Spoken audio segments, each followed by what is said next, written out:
Il est 12h13 à Tel Aviv, c'est le journal. Merci d'être avec nous dans le reste de l'actualité. Une maire excédée, un président de région sur place pour une réunion de crise et un riverain qui sort son fusil pour se protéger des manifestants. Rien ne va plus à Calais, la tension est à son comble. Les migrants sont coincés sur place et la ville suffoque. Lise Barenbaum. 8 comparutions immédiates, c'est le résultat des événements de Calais. 6 migrants de nationalité afghane, soudanaise et érythréenne et 2 militants altermondialistes seront jugés lundi pour être montés illégalement sur un ferry à Calais. Ils sont poursuivis pour infraction au code des transports et s'exposent à une amende de 3 750 € et 6 mois de prison. Ils ont forcé le passage avec un objectif, monter à bord du ferry en partance pour l'Angleterre. 50 migrants ont réussi. Les forces de l'ordre ont dû fermer temporairement l'accès au port pour les évacuer. Samedi dans la journée, ils étaient aussi 2000 manifestants venus de plusieurs pays européens pour réclamer des conditions d'accueil dignes pour les migrants. Pendant la manifestation, dans l'entrée d'un immeuble, un habitant de Calais, habitué des manifestations anti-migrants, a brandi un fusil à billes, mettant en joue brièvement les manifestants.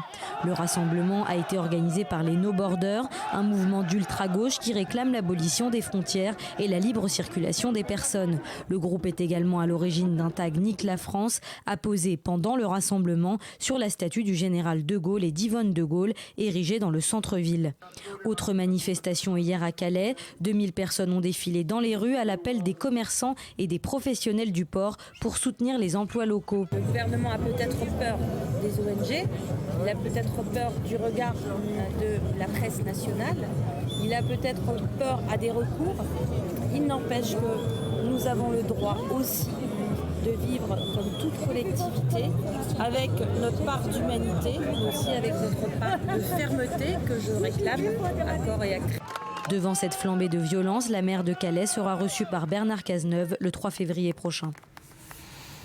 Et Calais, c'est véritablement une bombe à retardement. La ville est confrontée à l'afflux de migrants depuis 15 ans et chaque quelques années, cette bombe explose de Sangatte à la jungle. Le problème demeure. Lise Barenbaum. Oui, tout a commencé en 99, il y a 16 ans déjà, avec la création du centre de Sangatte, qui a été créé pour répondre à l'afflux de personnes qui venaient du Kosovo, qui était alors en guerre. L'État réquisitionne un hangar dans cette petite commune limitrophe de Calais. La gestion est confiée à la Croix-Rouge. En fait, c'est un centre où les migrants attendent l'autorisation de passer en Angleterre.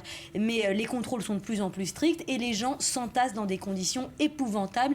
Il était prévu pour accueillir 800 personnes, il en accueillera jusqu'à 1800. S'ensuit ensuite, si on retrace le fil de cette histoire, une décision radicale de Nicolas Sarkozy, la fermeture de Sangatte. Oui, c'était le 5 novembre 2002. 3 ans après son ouverture, le centre est supprimé. Pour le ministre de l'Intérieur de l'époque, il était devenu le symbole de l'appel d'air de l'immigration clandestine dans le monde. Et après la destruction de ce lieu, le nombre de migrants chute à Calais. Il tombe à 400 fin 2005. Voilà, mais le problème est loin de se résoudre. Sangatte est fermé, mais c'est la jungle qui va naître. Oui, depuis la fermeture de Sangatte, en fait, les migrants restent. Ils errent dans des squats et dans des campements de fortune. C'est la jungle de Calais. Les autorités démantèlent à nouveau ce camp avec des bulldozers. Il est même évacué par les CRS.